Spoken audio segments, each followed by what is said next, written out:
Mutton রেজালাটা আমার হয়ে এসছে, খুব দেখতেও সুন্দর হয়েছে, আবার খেতেও টেস্টি হয়েছে। তো চলেন দেখি আমি কিভাবে রান্না করি। রান্না করব মাটন রেজালা।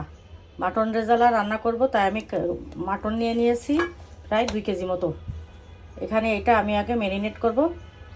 দিয়ে দিলাম টক দই, দিয়ে দিলাম আদা রসুন পেস্ট, দিয়ে দিলাম লবণ, দিয়ে দেবো একটু জয়ফল গুঁড়ো করা। এটা একটা ভালো গন্ধ আসবে এবং মাংসটা সিদ্ধ হওয়ার সাহায্য করবে। দিয়ে দিলাম কাঁচামরিচ, দিয়ে এবার আমি ভালো করে মাখিয়ে রাখবো।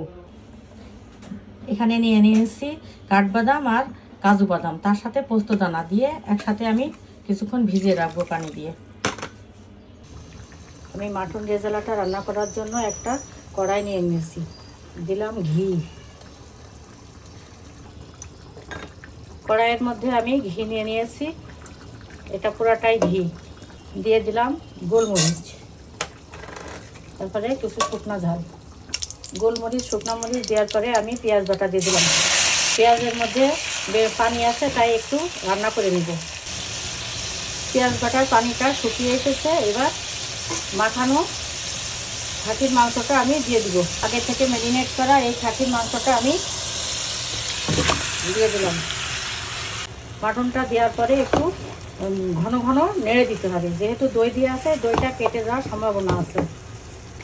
এবার দিয়ে দেব যে বাদামটা রেডি করা ছিল তার পেস্ট করে এই যে এর মধ্যে দিয়ে দিলাম। এবার পুরোপুরি সিদ্ধ হওয়ার জন্য আমি দিয়ে দিলাম দুধ।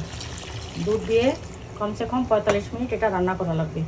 যেহেতু দই দুধ এগুলো দিয়ে রান্না করা, সেহেতু এটা ঘন ঘন একটু নাড়া দিতে হবে।